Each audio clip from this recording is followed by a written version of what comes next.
మనోజ్ తన భార్య మౌనికారెడ్డితో కలిసి బంజారా హిల్స్ రోడ్ నెంబర్ 12లో ఉండే టీఎక్స్ అనే ఒక హాస్పిటల్కి వెళ్ళారు. సో అక్కడ మనోజ్ నడవలేకపోవడం చూసారు అందరూ. హాస్పిటల్కి వెళ్ళినాక అతనికి సిటీ స్కాన్ కావచ్చు, అల్ట్రాసౌండ్, ఎక్స్రేలు ఇవన్నీ తీసారని చెప్తున్నారు. అంటే బేసిక్ గా మనోజ్కి పైకి కనిపించిన గాయాలు ఇంటర్నల్ వూండ్స్ అయ్యాయని చెప్తున్నారు. ఒకటేమో కాలుకి అయింది, కాలు దాని ఏమంటారు మజిల్ దెబ్బతినింది, అట్లాగే కుడికాలు, అట్లాగే మెడ మీద మంచిగానే దెబ్బ తగిలింది లోపల. సో ఈ రెండింటికి సంబంధించి వాళ్ళు ట్రీట్మెంట్ ఇచ్చారు. పోయిందే, అసలు నాకు నొప్పి తట్టుకోలేకున్నాను, నాకు పెయిన్ కిల్లర్స్ ఇవ్వండి అని డాక్టర్ని అడిగినట్టుగా కూడా చెప్తున్నారు మనోజ్. తర్వాత వచ్చే టైంకి బయటకు వచ్చే టైంకి మెడకి ఒక బెల్ట్ వేసుకున్నాడు.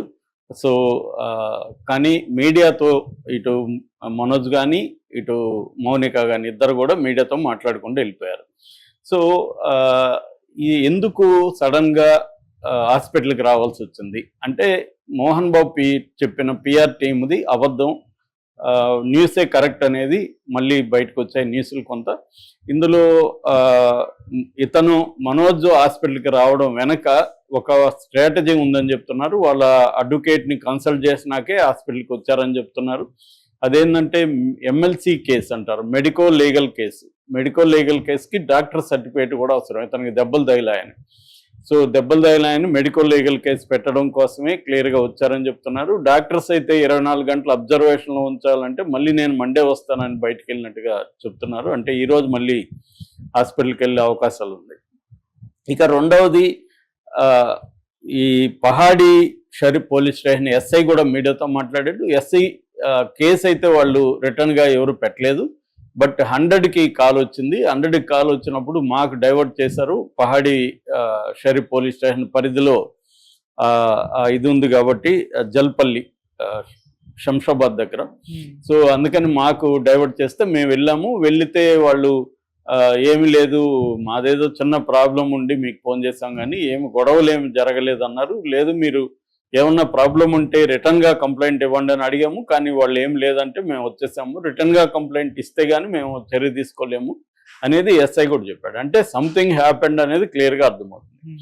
దాని తర్వాత ఈరోజు విష్ణు దిగాడు, దుబాయ్లో ఉన్నాడు మొన్నటి వరకు. విష్ణు దిగాడు అని చెప్తున్నారు. విష్ణు దిగకు ముందే విజయ్ అనే విష్ణు పార్ట్నరు మనోజ్ ఇంటికి వెళ్ళి మనోజ్ ఇంట్లో ఉన్న సీసీటీవీ ఫుటేజీ హార్డ్ డిస్క్ ఎత్తుపోయాడని ఒక వార్త వైరల్ అవుతుంది. దాంతోపాటు మనోజ్ ఇంటి చుట్టుపక్కల కొంతమంది ప్రైవేట్ వ్యక్తుల్ని, బౌన్సర్ని విష్ణు ఆల్రెడీ పెట్టాడని చెప్తున్నారు.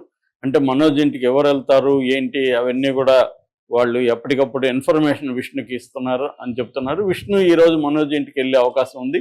ఆల్రెడీ విష్ణు ఒకసారి అంతకుముందే విష్ణుకి మనోజ్కి మధ్య గొడవలు జరిగాయి. ఆ వీడియో బయటకు వచ్చింది. దాని తర్వాత అది ప్రాంక్, మేము తీస్తున్న ఫిల్మ్లో పార్ట్, అది ఇలాగా విష్ణు కవర్ చేసుకోవడానికి ట్రై చేశాడు.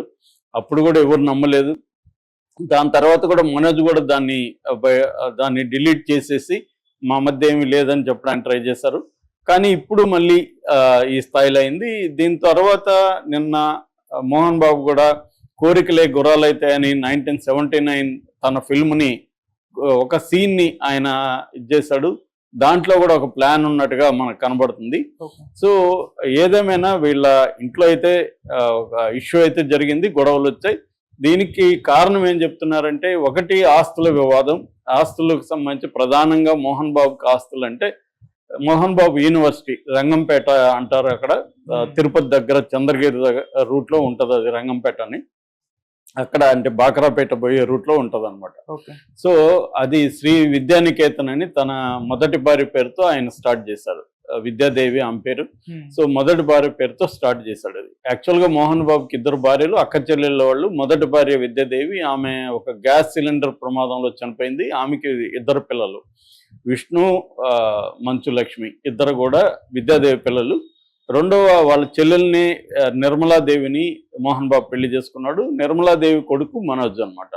సో అలాగా వాళ్ళిద్దరేమో ఒక తల్లికి, ఈ అబ్బాయి ఏమో ఇంకొక నిర్మలాదేవికి పుట్టిన అబ్బాయి. సో ఇదొక యాంగిల్ అయితే, రెండో యాంగిల్ ఏంటంటే వీళ్ళ ఆస్తులకు సంబంధించి ప్రధానంగా విద్యాదేవి పేరుతో ఉండే శ్రీ విద్యా నికేతన్ కావచ్చు, స్కూల్స్ కావచ్చు, అవన్నీ కలిపి కొన్ని ఇన్స్టిట్యూట్స్ ఉన్నాయి. అన్ని ఈ మధ్య కాలంలోనే యూనివర్సిటీగా కూడా మారింది. అంటే ఇంజనీరింగ్ కాలేజీలు ఇవన్నీ దాంట్లోనే ప్రధానంగా వాళ్ళకి ఆదాయం వచ్చేది. దాన్ని ఎప్పటి నుంచో విష్ణుకి అప్పగించాడు మోహన్ బాబు. విష్ణుని చూసుకోమన్నాడు, విష్ణు చూసుకుంటున్నాడు. నా చిన్న కొడుకు ఇంకా వాడికి బిజినెస్ చూసుకునే స్థాయి రాలేదని కూడా ఆయన 2-3 ఇంటర్వ్యూల్లో చెప్పాడు మనోజ్కి. సో అదొక యాంగిల్. సో ఆస్తులు ఇప్పుడు పంపకాలు జరిగాయి. ఆ పంపకాల్లో ఎడ్యుకేషన్ ఇన్స్టిట్యూట్స్ అన్ని కూడా విష్ణుకి వెళ్ళిపోయినాయి. వేరే ఆస్తులు మాత్రమే మనోజ్కి వచ్చాయి. ఆ ఆస్తుల్లో పెద్దగా ఆదాయం రావట్లేదు. అందువల్ల మనోజ్ దాంట్లో కూడా నాకు వాటా ఉంది కదా అని అడుగుతున్నాడు, కానీ మోహన్ బాబు ఇవ్వట్లేదు అనేది ఒక యాంగిల్. రెండో యాంగిల్ అంటే విష్ణు కెరీర్కి ఇద్దరిని హీరోలుగా ఇంట్రొడ్యూస్ చేస్తాడు మోహన్ బాబు, కానీ ఇద్దరు కెరీర్లు కూడా పెద్దగా ముందుకు వెళ్ళట్లేదు. కానీ విష్ణుకి మాత్రం ఎన్ని ఫ్లాపులు వచ్చినా మోహన్ బాబు సపోర్ట్ చేస్తున్నాడు, ఫైనాన్స్ పెడుతున్నాడు, ప్రొడ్యూస్ చేస్తున్నాడు.